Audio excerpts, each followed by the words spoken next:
This time on Custom Works, I'm literally talking out of my own meat flap. Let's get to the workshop.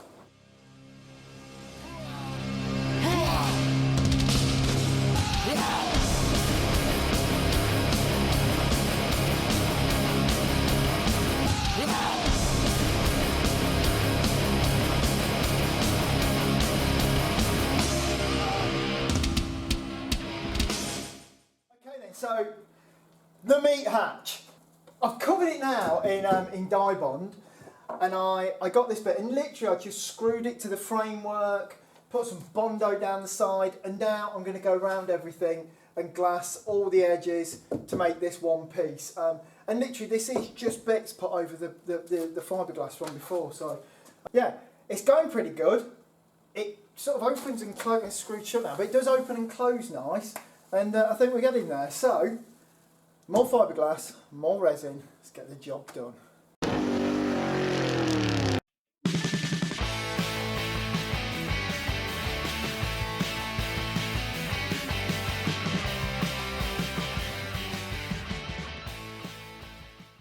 It's all pretty much together. I've just got to put a bit of the outer skin up at the top there, but all this now is now covered in, and that has given it that sort of 2-ply rigidity, and with like the, let's talk of it in cardboard terms then. So like the corrugation inside, this big cross that's in the fiberglass, and these ribs that are underneath this, they've made it really strong. And then just with dye bond glassed on the outside, it's strong, but it's still light enough that we'll be able to lift it on an actuator. This has come out particularly good actually. But look, there's no flex in it. It's really light. Well, I say it's really light, it's light-ish. And it just sits at a nice angle. It's got that cool sort of gull wing look to it. It all lines up, these grooves, because we moulded it over. But look, these grooves, there is still some dry fiberglass, but this will all be painted, you know, glassed and painted in. But this all fits up to these seals. So when this shuts, there's probably going to be a big cloud of dust in this, but when it shuts like this. Oh yeah, it shuts and seals nice. Now, one problem we have got is here, this is right down and it's on the seals, but we've got a little bit of drift here with the fiberglass, and sometimes you get that. But I want this edge to be a bit thicker. So what I'll be doing, once I've cut that back, I'll mask up the body and then put filler between this and the body.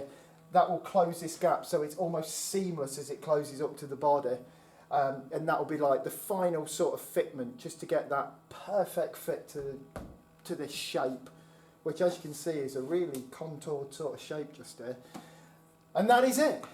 The beef hatch is about done. So what I'll do now is finish off the top, smooth all this out and fill it, and then I've got the same to do on the other side with the bodywork above the door that opens. So here we go. Something that always really does my head in, when you've done one job on one side, then you've got to do the other side, and this side just looks like that side, but with time rewound back to before I'd done the job. So it's like I've got to start all over again, but that's what I've got to do on this side. So as you can see, I've used the angle made of the guttering, because that curves to this shape nice and still leaves an upstand, and it doesn't deform in any way, the upstand, when it bends. I put that all the way around, gone on with the boot seal, and then you use PU sealant all the way around to stop that, stop any water getting in and make that waterproof. This will have the same lifting thing, but what I think I'm going to do, I'm going to put an actuator under this one, and when you open this door, that will trip a micro switch, so you open this door and that opens. Close this door, that closes. And I might make a way that you can leave the door open and this open, independent of each other, just so you can get air through. But in the back of this, as it's going to be a catering van, once those two gull wing doors are up, there's through air all the way through it, and at that point the actual fixed roof is only about this wide, so it's a real sort of T-top gull wing door situation going on, and that should make it nice and airy to work in, not too stuffy. And also, I know, say you burn the beef, you can vent that place in a second. So it's all going good, a lot of work to do, so let's get on. Okay then, right, I'm going to make this hatch fit perfectly. So, if we have a quick look at this, I've trimmed the edges and it shuts beautifully, but this is no good. There's too much gap there.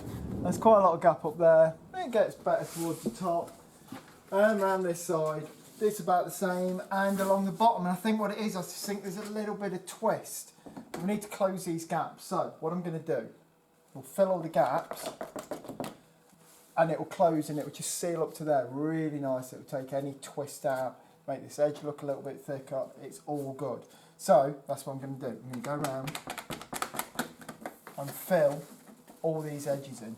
Let's do this.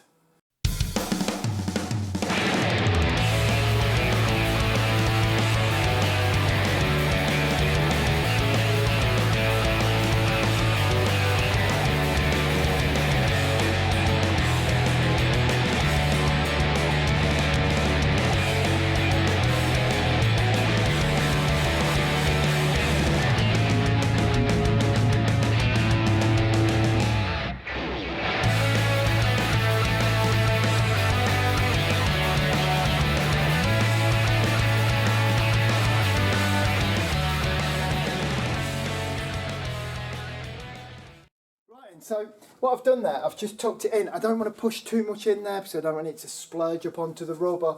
And also, what I don't want to do either is push this. I push it a little bit, but I want it to be sealed in its resting position. This is its resting position, and now there will be no gap round there. And when I pull this off, the filler won't stick to the masking tape. It will pop off, and that is it. A tight fitting beef hatch. So after all that filler and stuff has dried, this is what we're hoping for. As you can see here, this fits this in a way that you're just never going to get any other way around. That just fits up to that so nice. It's got the rubber seal, that fits tight to there. This is just how vehicles should be, nice and tight, small gaps, things moving. So now, let's get ready. Let's make this from just being a hatch to nowhere to a hatch to a massive hole where the meat's going to be served through. Let's cut the hole.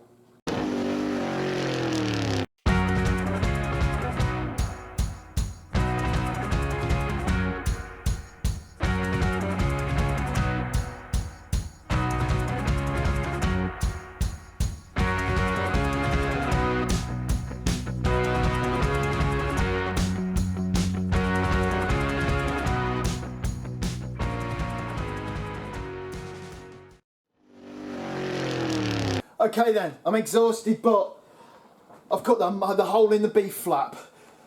Here it is. It's quite good actually. It's a good leg, but you know, if I wanted to stand there, maybe chat about beef. Yeah, about a new beef. Wagyu. Amazing. I know, words to that effect. But as you can see inside now, we have got side of the truck there. And the reason I never use this is making the flap. As you can see, look, this is useless. This one ain't so bad. That is useless. Very nearly knocked that down and killed myself, which I'm sure would have been good for ratings. Might have got me up to that 1,000 subscribers. Eh? Anyway, yeah, that's why I didn't do it. Because if you make anything in metal and you bend it, you can't cut it out then use it as a door.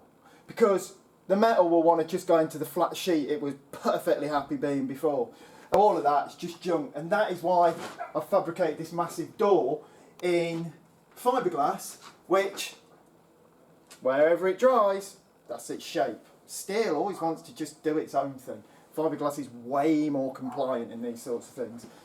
Because I've cut this out, this is pretty strong, but there is some movement in it, and as you can see, it's made of very many pieces of timber and foam and fiberglass.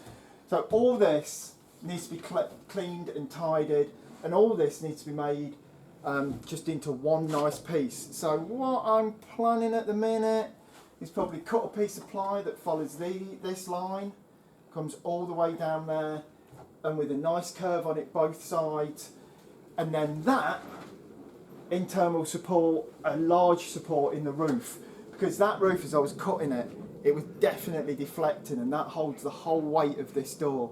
So we really need some strength up there. But I think if I bring curved bits up here, and these two arches at either end of this structure, if I brace between those, then I can hold the door a lot more secure and just make this whole thing really stiff, really strong, and it's going to last for years and years. Let's go on with that. And also, now we've got this flap open and that door opens, there's some air, so we can actually fiberglass in it, because before, when there was only that door, I'm thinking fiberglass probably not very good, and it's all going to end up a little bit Charlie in the Chocolate Factory, like through that tunnel where it goes all weird with the fumes. That's what would have happened. Oh yeah.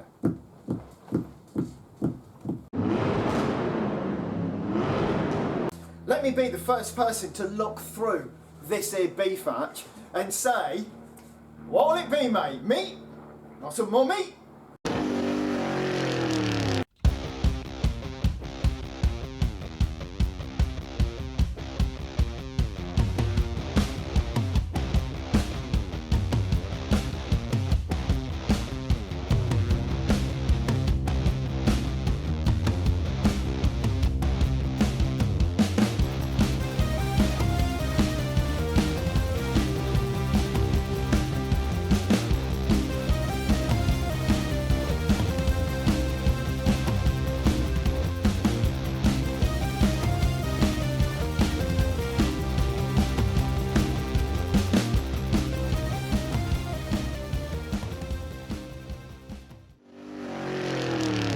On this side, this smaller hatch flap thing that's going to go up and down, it isn't hinged yet, but we've done just the same as on the other side. So lots of fiberglass, pool noodles for bracing, stuff like that, and we've just got to fit the hinges on the top. But at the moment, there's a lot up there still drying, so we'll leave it for a couple of days, make sure everything's properly dry there, and then we'll animate this. What I'm keen to do though, is I've got to sort of wait to do this until the other side is fully braced and everything, because between these two doors there's about that much roof. So it's that much roof, which is one layer of aluminium, a couple of layers of fiberglass, and a small, like, I don't know, 20mm square piece of timber, and it just isn't going to hold itself while we work on the two. So I'm going to get the other side fully braced out, really strong, and then that'll support this side, and then we can cut this side and then trim in and make the aperture, you know, rigid, and, you know, so that it's strong again, and then we can work on both at the same time. But for now, this has got to stay like this. Although I have cut this door out, which is super small and quite difficult to get through. But yeah, once this is done, you will open the door, and then this will open up. It's going to be awesome. It really is. It's going to be great. Okay then, so what I'm going to be doing, I'm going to be working on this door. This door has a lot of problems. For instance, I've got to cut the top of the door off just to open it past this, because this is sitting a little bit too low and this door comes up at a funny angle, so I've chopped that off. We've got to get some better panel gaps going as well. What in the world is that? Get in there, get some fiberglass on, get some filler on, get this door sorted, get it looking right. Right, and so, this door, we've done a lot on this door. We had to change the actual shape of the top of the door, which is now done. And this door, if it had a handle, I could open it and demonstrate, but you're just going to have to believe that this just opens and none of this catches anymore. I made this all a little bit tighter on the window, made that so it lines up with the roof and it's not got the rake from the taxi window. And this was just a piece of Foamex, but what I've done now is ran around with a piece of this nasty chrome trim, because you still need some work on this corner, it'll only bend so much. And then I've backfilled it all in. And just here, I've used a different kind of filler. I'm always on the lookout for new stuff. And on all this, and I can't think where else, on other areas, I've used some of this stuff.